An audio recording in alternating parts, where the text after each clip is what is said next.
Welcome to the Athlete Lab podcast, where we discuss the training systems, technique, and tactics that go into driving elite performance. Today, we're really excited to be joined by Mark Di Cristofaro, who has an extensive player and athlete development background, and our relationship was unique. We first met with the Toledo Walleye, one of the Red Wings affiliate teams, where Mark was helping their staff reshape how they were going to handle player development. They've seen immense success, and we've since talked so much about athlete development, from soccer and his experience with his son's professional soccer in Italy, professional cycling teams, all the way to youth sports and some of the trials and tribulations of Tier 1 AAA hockey in Toronto and Michigan. So I'm really excited to take some time and just talk athlete development. So thanks for joining us, Mark. Thank you for having me.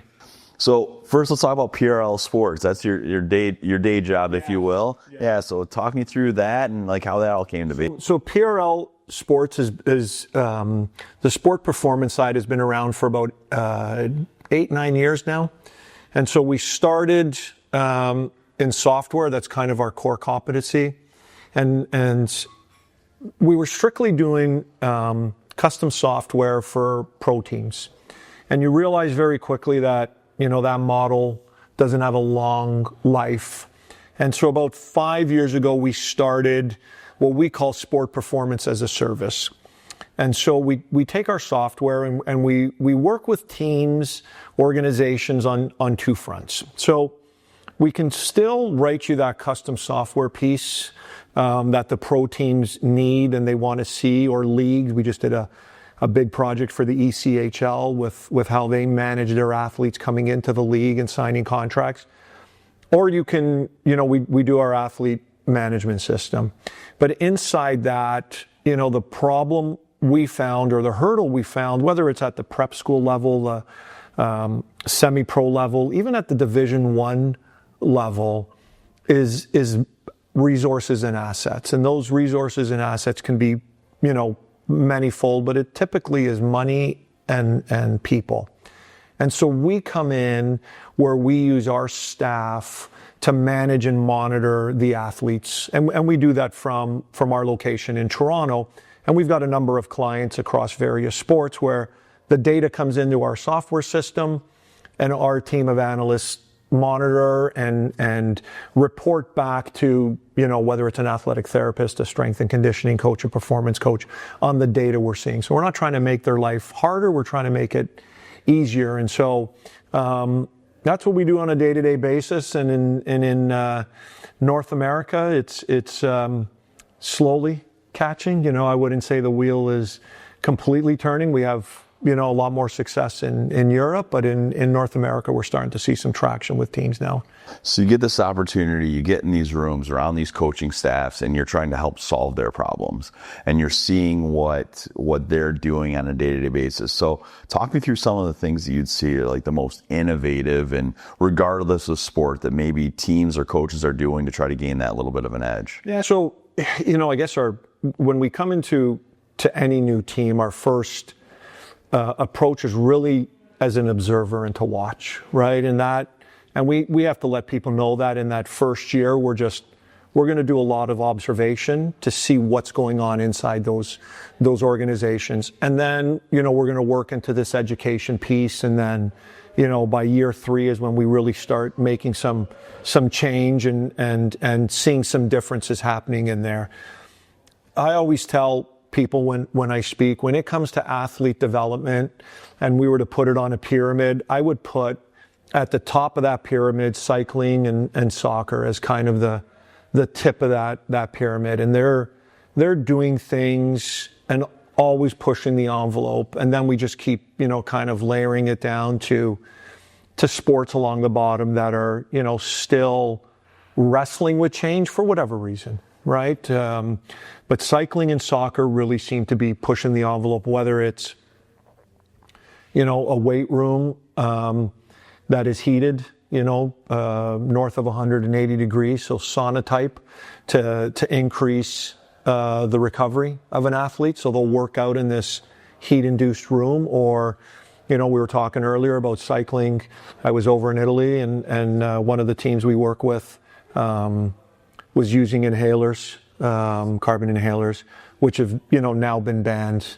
A few weeks ago, WADA and UCI just banned the use of them. So they're always looking to push the envelope. In North America, we're not really seeing that envelope being pushed. Where it's I would call it the Wild West right now, right? There's just a lot of things going on in this space, and a lot of people are trying to find their equilibrium on where they're comfortable using it. So that's the heated weight room. I haven't heard of that before. I was exposed to Bikram yoga once when I was early in the minors, and that was torturous, but I feel like it was good for me at the time. That hot yoga.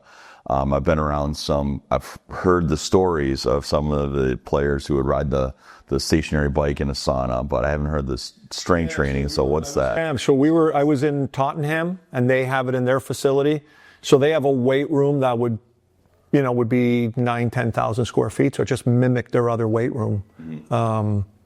But it was heated, right? And right across the hall from that was a cryo chamber, right? So you can go from cold to hot really quickly. So were they able to produce data that was better for their athletes? They were able to produce data that showed that, athletes coming off injury would recover and be ready to play quicker than if they just had them in a regular weight room working out. Wow. Yeah.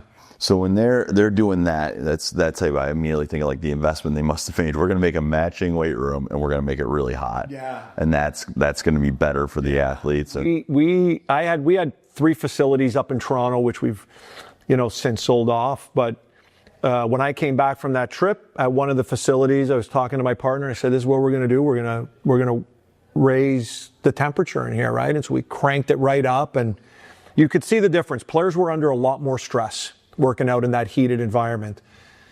And then we got our bill 2 months later, and we stopped that really quickly. So we saw anecdotally, the stress we were putting the players under. Even some of them weren't even lifting to their maxes anymore because of that increased stress on their body, but didn't make any sense from a cost standpoint. So you talk cycling and soccer as two of the ones. I always think that soccer is the biggest sport in the world. You have intimate knowledge of soccer because your son is playing at one of the highest levels. Watching and then being in Toronto, like what type of things could you say would be different in the youth space for soccer versus hockey? Like that's something that I'm always really curious with. Yeah, so I wouldn't even use Toronto because in North America, we try to replicate a soccer system that works in Europe. It doesn't work in North America, right? So in Europe, it works because you have the pro team that owns every team underneath it, right? So it'd be the equivalent of the Detroit Red Wings owning an OHL team, a collegiate team, youth all the way down. And then in that model, they can control that ecosystem. So we try to run that system in North America where you have this community club that says, this is our pathway, and then they bring in all their staff to run it, but it doesn't really work in this culture here. Whereas in Europe, the first team, and then they have a U23 team, and then they have a Primavera team, and then U18, U17, and it works all the way down. And depending on what organization you're with, they may come down to U10, U11. But those are typically just local kids. Right?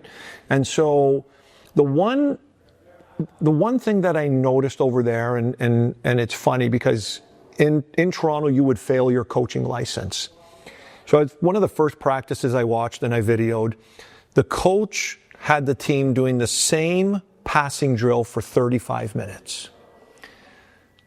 Just same drill. And it was just a 3-man drill, and they were watching it. Practice was over. We went in the little bar area having an espresso, and I said, I asked them the question, like, why did you do the drill for 35 minutes? Like in Toronto, you would fail your level C license because they want you to move on from a drill after 12, 14, whatever. And he was just very blunt about it. He said, why would I change the drill? They couldn't do that one right. He's like, Mark, he goes, we've been doing that drill for 3 weeks. One drill. He did one drill at practice for 3 weeks. He said, until that ball doesn't leave their foot and bounce anywhere, why would I move to another drill? And that concept. Here I find we're just always racing, right? I always love when I go watch, whatever it is, U8, U10 soccer, and they're all mad that they're not, playing with a big net. Well, the kid's small, but soccer's also figured that part out, right? Where, at U7, U8, you're playing 3v3, 4v4, 5v5, and you're playing with a smaller ball and a smaller net. And then you move up to, U11, you're going 9v9 or 7v7, and the net gets a little bigger, and now you're at a size 4 ball. Until you get to U13, where you're on an 11v11 field, you're on a proper size goal, and you're playing with a size 5 ball. The equivalent would be hockey. In Toronto, we've moved, and I think the U.S. has moved to this cross ice, which I think is great, but is falling on deaf ears in Toronto, right? Where a rival league has started up outside of kind of Hockey Canada, and they're playing full ice, and much to their detriment, right? And so there are things that soccer has right, and that's one of them, right? You're 9 years old. I can't treat you like you're 19. They're not miniature adults. Correct. They're children. Correct. Playing, and it's like when watching the sad part is the most gifted athletically or most proficient in the sport, they actually suffer the most when you put them on such a big space, because they just run around everybody. Or, in soccer, if you're fast and you can handle the ball, if you're on a big field, you're just going to run past everybody. Yeah. You're not getting any better. You're not thinking. You're not having to. They've modified the rules. So, there's no corner kicks. There's no throw-ins. If the ball goes out of bounds, it's a pass in. As opposed, U11, U12, they play on a retreat line, so they can help the kids come out of the back without having this pressure on them. And is it, to a purist watching the game, which I wasn't, so to me it made perfect sense. To my friends, when our kids were growing up playing, it made no sense to them. Like, what do you mean a retreat line? Like, why can't we just go chase? But from a development standpoint, it gave the kids time on the ball. It gave confidence. The problem happens, and it only takes one. It just takes one coach in an age group to say, I'm not doing this, and just goes off on a tangent. And then that whole age group gets soiled because of that, right? In that pool, in that area. So, soccer really focuses on the development and the skills before they do the team play, right? And in talking to those guys over there, they'll say the biggest difference when you bring a Canadian over to Europe or to Italy to come here, athletically, at 15, they're better than our kids. Mentally, they're up there. Technically, they're poor, and tactically, they're poor, right? Because while they spend all their time on technique and skill development, we spend all our time on, who won the game.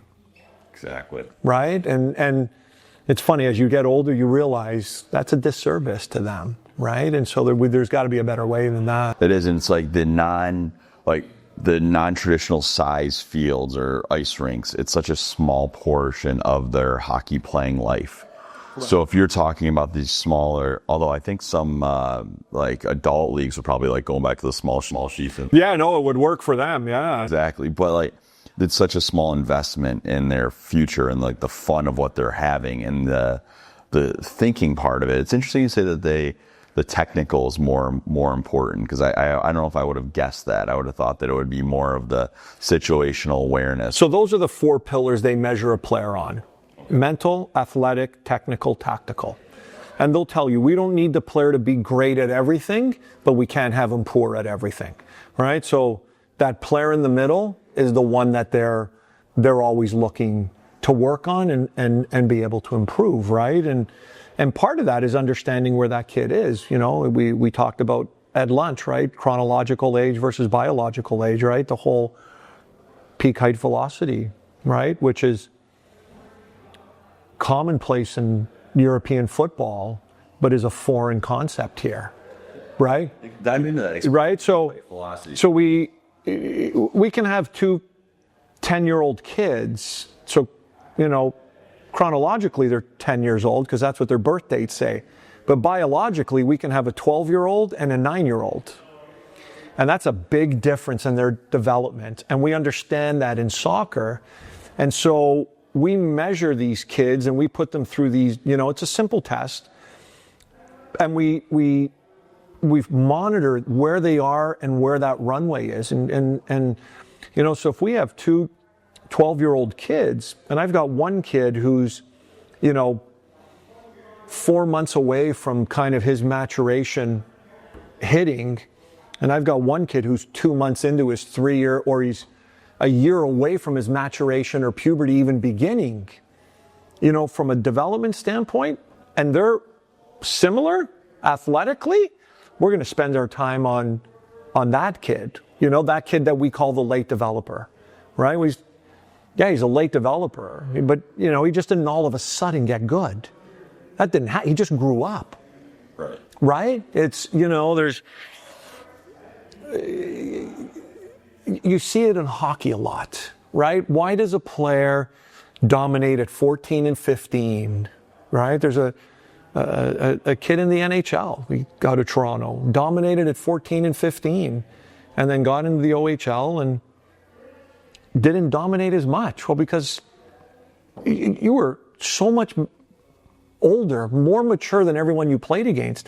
Now you kind of ran into that problem, and now you're in the NHL and you're running into that problem again, right? You're no longer that big kid. But in the world of youth sports, where and I've heard numbers that it's $1 billion industry now. Like, you look at baseball in the U.S. with that perfect game that runs that. Like, you're never going to convince parents that, hey, little Johnny should probably be playing with the 9-year-olds as opposed to the 10-year-olds. But we do that in soccer.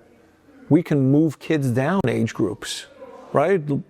This is why we're moving them down, and the federation agrees to it. And so now that, 10-year-old is playing with 9-year-olds, but that's probably where he should be playing.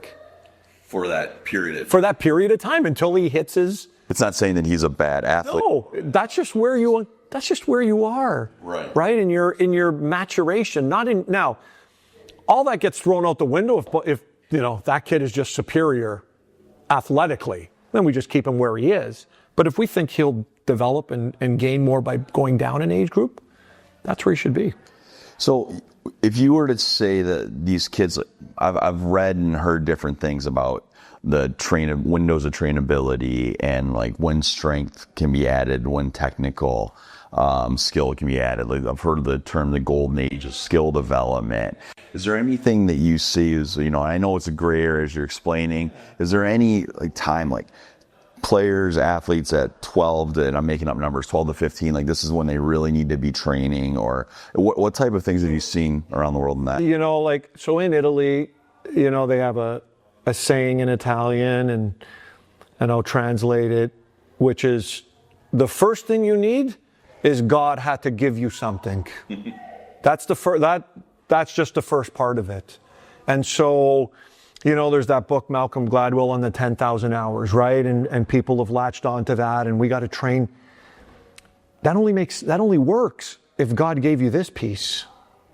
If he didn't give you this, you're just only going to hit your ceiling, right? So I think consistency, right? I think kids need to be introduced to technical and skill training at a younger age. I think all sports would benefit from the soccer model of no scores, no standings up until 12 years old, right? Where you just go play and you work on that free play side of it, as opposed to we got to chase wins, right? So when it comes to skill acquisition and skill development, I don't know if I'm a believer that there's a window on when they can get it, right?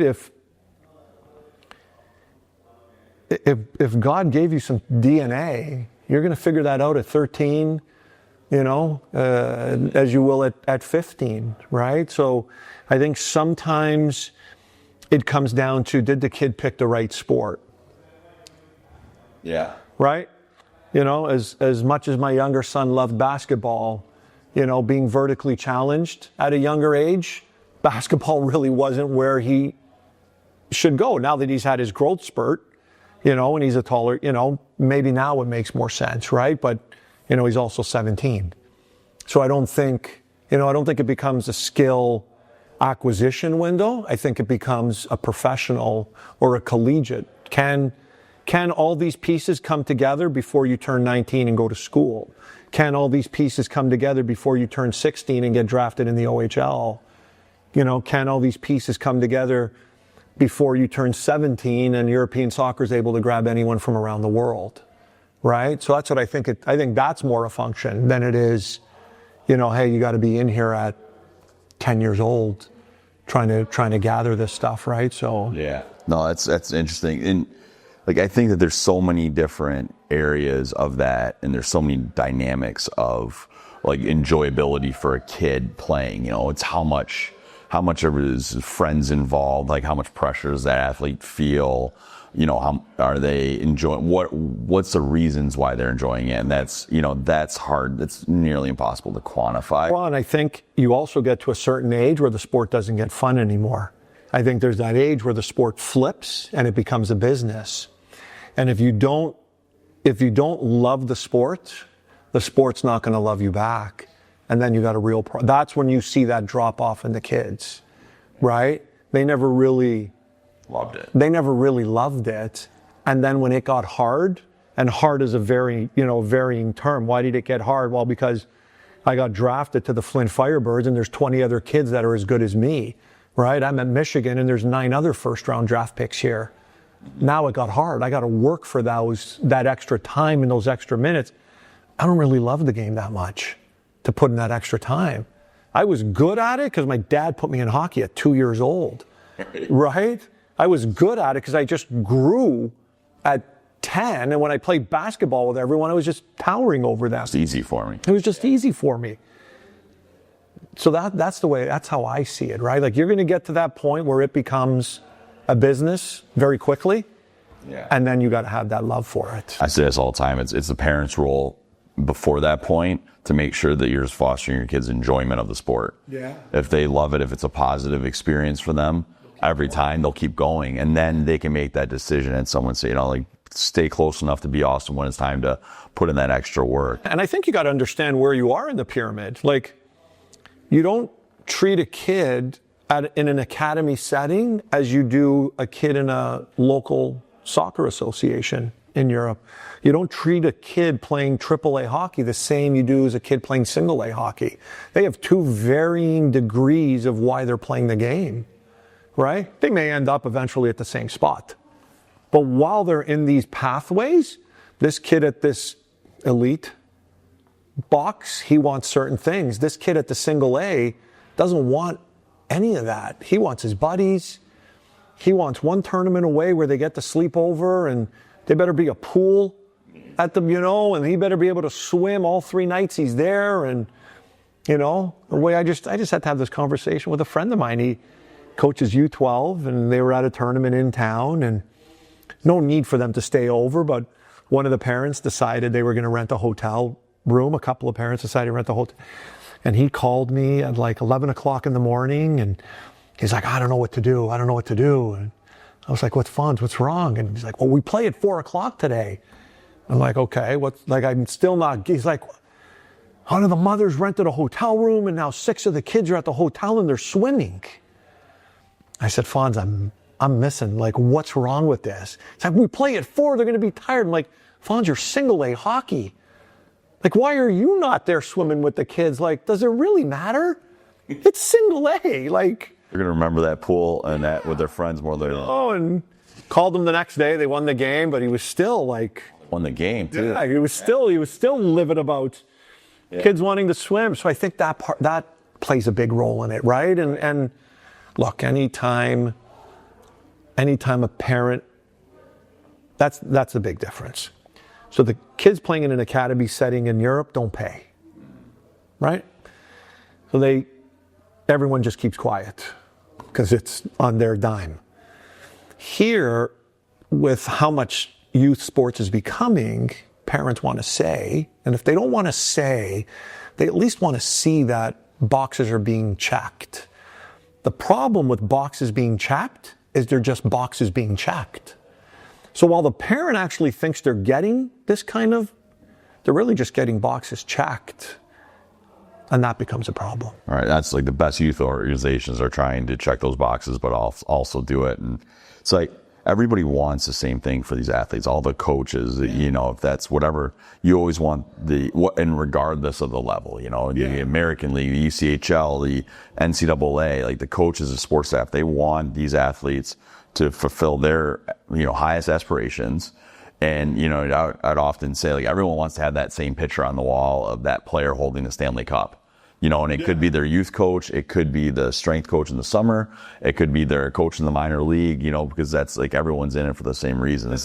And that goes all the way down to, the youngest levels. You hope you're coaching 10-year-olds, you hope that those 10-year-olds are still playing the game at 11, really, but ultimately at 25, regardless of the level. No. The coach's job is to just make sure they don't quit. Right. That's it. That should be their only, especially at the younger age groups, make sure they don't quit. So I mentioned a little, we met in Toledo and the work you've done with the teams at that level. So they're chomping at the bit. They're really close to the highest level of sport. Obviously are in the minors for a reason. And that organization is one of the best that I've ever been around. Yeah, no, they're good. Talk a little bit about how what little things have gone on from your side of it that you've been able to help the athletes, and some of your like anecdotal experiences that you've seen the walleye take steps, getting closer and closer. Yeah, look, I just had this conversation with the guys today. Training camp started Monday, and we just had the conversation about it today, right? So we've got that group on heart rate monitors.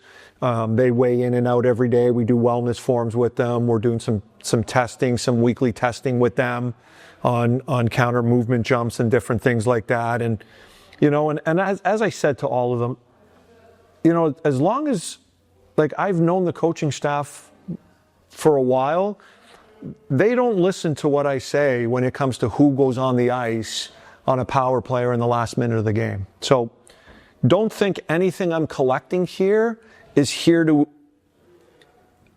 will affect that. Now, the caveat with that is I've also been in organizations where that's what's happened, right? And so I understand the trepidation from the players. Our role there is strictly to collect data and help the coaching staff plan the season. As I said today, everything we collect is to make sure come March and April, you're as fresh then as you are today. But that requires a full year of training, right? So why do I ask you to weigh in and out every day? Because I need to know how much fluid you're losing. And if we're losing too much fluid, then we need to take action today, not in March, right? We need to make sure you're doing that. Why do we want to do a counter movement jump?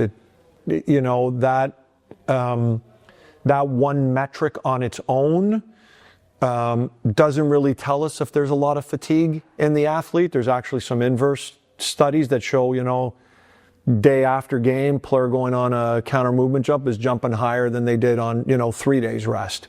But it gives us an indication on some lower limb fatigue, along with their wellness checks, self-reporting, and all of this builds a picture of the athlete, right? And so we take all of that data, and we have a year plan for the coaching staff in Toledo, and we adjust it on a weekly basis based on what the data tells us. And it's all to get us to the end of the year. Right now, we give the science part, the coaching staff in Toledo has to come up with the art, right? So, there was a point in the season last year where I'd sent down the report on the Sunday like I did every week. And they were just leaving Kalamazoo that one I sent on the Saturday because they played in Kalamazoo on the Saturday, and the coaching staff called me from the bus and they're like, "Oh, I think you sent us the wrong week." And I'm like, "Oh, why is that?" And they're like, "You have us practicing on Monday." And I'm like, "Yeah, we need to stay on the ice." And they're like, "Yeah, that's not happening." Like, it's not happening. It's just no, like, if we're practicing, I'm telling the guys it came from you, and you can deal with them when you come back down here. But otherwise, we're not practicing. And so we didn't practice, but he understands his players better than I do, right? I think hockey takes too many days off. That's just me. And so we've been able to, right? We got them to a point last year where, that was just lopsided in the finals, right? They looked fresh. They could put the puck, we couldn't crack that goaltender down there. So, we're back at it again, this year. Our company works with every team in the league. We have a special relationship with Toledo. They don't behave like a normal ECHL team. They behave, better than some better than most American League teams and almost better than some NHL teams. But we work with all, and they're all using our software, and so we're on call with them, the whole league, 24/7. So it's a good project for us. It's awesome. The thing that jumps out to me that I think is obvious, but also in low-hanging fruit, is the season-long plan. You know, a team like Toledo, they're given their schedule. They probably have their schedule in June, maybe late May, depending. Yeah, it was June. So they know their schedule. They understand what the travel is going to look like. There's no ambiguity there. Yeah. Like, there's no reason why that isn't planned out. And I think that there's so many coaches that would be like, well, we'll see how the first 5-game segment goes, and then we'll decide. Which, when you have the opportunity to plan for a full year, that's what you should do. Yeah. With athlete development and with the real goal of being good here. Yeah, so we do periodization, which is not uncommon to a lot of people. I was fortunate enough in university to learn it from, who would be considered the grandfather of periodization, Dr. Tudor Bompa, who was a professor at the university and has written 6 books on the topic and was regarded, as an expert in periodization. So I've been doing this for 35 plus years now. And so I don't care what sport it is, right? And you'll have a lot of new strength coaches coming in attacking the periodization model, right? Especially in team sports. And to me, as I've said to them, you just don't understand how it flows or how to flow it. But we work that whole periodization. So, we can identify, we did this with Orlando last year, right? I was down meeting with them in November, and they had a 6-week window where their schedule was just crazy. From a travel standpoint, from back-to-back, from game congestion to lack of practices, this 6-week window was just murderer's row. It was just red 5 right across. And when I sat down with Matt Karkner, I said, you just got to get through the 6 weeks. If you come on the other side of this 6 weeks and you're in, reach of a playoff spot, you're good. But just get through these 6 weeks. And so he got through the 6 weeks, and we keep sending him the updated periodization. So for us, periodization is intensity and volume. How long do we want to train for, and at what level do we want to train for? And we have numbers for our coaches, and we derive that from what we call session RPE from the players, right? So we send them a form. They tell us how hard they think the practice affected them, and we build these arbitrary units. And so we have this undulating schedule.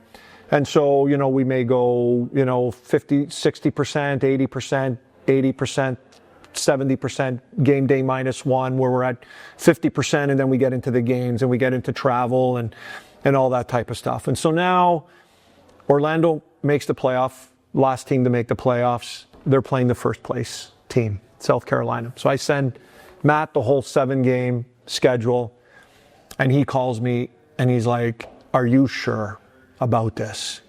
And I said, yeah, 100% sure. Just follow it. You'll be okay. And I remember him saying to me, I got nothing to lose. We're playing the best team in the league. And what he was concerned about was he had 4 days leading into game 1. And we had him going those first 2 days at 80% intensity, north of 60 minutes of practice. So what would be considered a very high threshold of workload, which is not common in hockey at all. And we came down from that. And then we went into the 2 games, and we had what would have been a day off, which we didn't make as a day off. We had them come to the rink, and we did some active mobility and recovery. Then we went into the next 2 games, and then what would have been another day off, which we didn't. We had a full practice that day. Then we had a day off there, and then we went into the final 3 games. And so those 3 days, again, on the first day back, we went at 80% of volume and intensity, and they win in game 7. And I got a great text from him 10 minutes later, and he's like, all right, get me round 2. I won't question. Let's get to work, right? And so that for us was nice, but that's our strength and what we believe in, right? We just, Niagara University is a client, and they just played their first game on Saturday against St. Lawrence, and They had 6 weeks of training camp. And you know, for me, I just kept saying to the coaching staff, like, you're not going to win the championship in these next 6 weeks, but you can lose it. Like, you have to kind of watch how we do this. And here's your 2 weeks that you can go crazy and be a normal hockey coach. But prior and after, we need you to listen to us. And they won that game, and they did well. And then on the Sunday, I sent them what we called this training impulse. And it was just reds right down for every single player. And I talked to the performance coach on the way up here, actually. And I said to him, you know, we'll talk about it on Thursday when I see it. But what I wanted to get across to him is that's the stress the game is putting on the players, right? From an anaerobic, aerobic, breathing, all of it. This is what we're getting. Now look at the 14 weeks or the 21 days, leading into that. Look at their average trim score. We're nowhere near that number. So if we're looking to build resiliency, if we're looking to build for March and April, look how far away we are, right? And so in our software, because it's color, it was very easy for them to see that, right? So that's what we try to impart. And that's what we get coming out of Europe on working with soccer teams. Like, there are no days off, ever. Like, a day off means you're running for 45 minutes. Like, that's your recovery day, right? You're running from the goal flag to center and back. For 45 minutes. For 45 minutes. You know, you don't play. Game's over in soccer. And it doesn't matter what age group, U13, U14, you don't play. Game's over. Those 6 kids come on the field, down on the goal line, and they're running for 30 minutes nonstop so that their conditioning doesn't fall off from the players who played the game. That's just par for the course. There's no, hey, I got to get in the locker room, I got to get changed, I got to get my work in. Right? You go to an MLS game. It doesn't matter. Game is over. Just watch at the end of the game. When the players have cleared the field, you'll see 6 to 10 guys on each team running. So, halftime, right? They're doing it at halftime in case they get called in. They've been sitting down for 45 minutes. So it's like the Miracle movie, that scene where they skate after the game, but it's just all the time. Correct. Yeah. Nonstop. It's just nonstop. That's all they do. That's all they do. You think they're marathon runners. But yeah, no, that's all they do is, we were there. The first time we went to Italy, we went to go watch the academy kids play on the Saturday. On the Sunday. We went to watch them play on the Sunday. And on the Monday was their recovery day, 17s and 18s. Their recovery day was a 45-minute practice. And then the kids on the 17s who didn't play, with the kids on the 18s who didn't play, with some of the 16s played a full 45-minute game with a ref. The kids who played went to the sidelines and ran from the goal flag to center and back. And one kid in each group had a stopwatch, and he would run it, and he would just yell the time. And then the performance coach would yell a time back to him. And they ran the whole time the kids played the game. Oh, wow. That was their recovery day, right? That's a big difference. When they're doing a conditioning day, which is typically Tuesday or Wednesday, it's not run by the coach. So to them, it would be foreign that, like, their head coach is running conditioning drills in practice. That's run by the performance coach, right? As opposed to the head coach, right? And I've seen there was a lot of videos on Twitter of coach in, I want to say Chicago. I think it was Chicago, doing down and backs or whatever. Like, one guy left, and then the whole team had to follow him, and this guy had to come in at this time, and then these guys are coasting in from center, and the media guy was like, oh, this is great. And I just said, well, why is this great? Like, tell me why you think. And after the back and forth for about 7 or 8, he finally said, like, yeah, you're right. I don't actually know why they're doing it. You just assumed it made a lot of sense. Right. Right? Like, okay, one guy's going to go and he's got to finish in 30 seconds. Everyone else has to finish in 45. If it's a conditioning drill, if it's a true conditioning drill, those players coasted from center to the goal line. Where's the conditioning? Right. Right?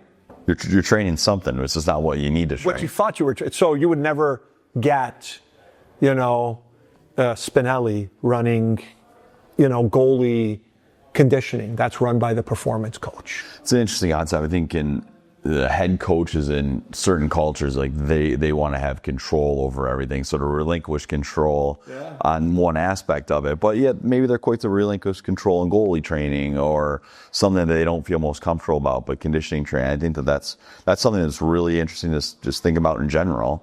Yeah. And oftentimes I remember hearing so much from Red Wing strength coaches about like conditioning, and they'd say, well, their hockey players condition them on the ice. And that it was. That's a whole other podcast. That's a whole other The way to get in game shape is to just keep playing games. Well, I heard that from a bunch of 7U parents just recently. Oh. If they play 96 games this year, they're going to be in shape. Okay. If you look at, and here's their only reference point is the top of the pyramid, right? The top of the pyramid just cut training camp to 13 days and 4 exhibition games. And remove testing. And we're just going to play a lot of games, right? And from what I'm hearing, that was driven by the players, and the NHL didn't even push back because they could care less. Well, they got 2 more games. We went from 2 weeks of training camp or 3 weeks of training camp to 13 days with 2 days off. So 11 days of training camp. And you lay that over on a Serie A soccer team that showed up July 16th, after 6 weeks off, July 16th, and their first game wasn't until August 23rd. No friendlies or anything in there? Friendlies usually happen after the second or third week. Okay. But that's how it's driven, right? Up in the mountains, so they're again under a little bit more, nothing is done by accident. There's method to everything that is being done there. We're training in the mountains. The marketing people will tell you because it looks beautiful. The performance coach will say, that's how we're going to get them in shape really quick. Right? We're just going to put them at 2,500 feet above sea level. And one coach might say it's good to just remove them from their normal environment and get them together. Yes. Well, they do that. They'll do that regardless, right? Like so that it's weird, how we think that in hockey, right? That's why I think the collegiate system is better development-wise for hockey players. Yeah. Less games, more time in practice, more skilled coaches, more assets. I think it's just better for them in general, the development of the player. What an exciting time now in hockey, which is completely off topic, but the fact that we're going to get to see real evidence, like that generational college versus major junior versus European model. Now we're going to get to see all these athletes have the opportunity to do it all, which is really, really cool. Yeah. No, I think it's an exciting time, on that side for sure. It really is. I love hearing all these different aspects of it. I think that there's no one right way, but I think that the more that we can expose people to things that go on in other places and other sports that really could line up, and you can take 1 or 2 things, and we have a group of people coming from Europe next week, and they want to see what's going on in our academies here, and they're going to visit Michigan State and the NTDP and come here, and they're trying to ask questions, and and then we're at the same point. Well, what do you guys, what are you doing there to give your athletes the edge? So it's great to hear. I appreciate you sharing your stories about what goes on in soccer. Is to me personally completely foreign, even though I am a parent of 2 aspiring soccer players. But I think that it's it'd be naive for anyone in any sport to not look at soccer and at cycling as these sports that ultimately have a lot of resources to them. They're global sports that have, there's things the regionalism gets removed. So you have an opportunity to learn from. Yeah. I think there's things that, soccer can take from hockey. Hockey can definitely take from soccer, and from that performance standpoint, right? So what's happening inside that performance room, right? How are we measuring athletes? How are we analyzing data?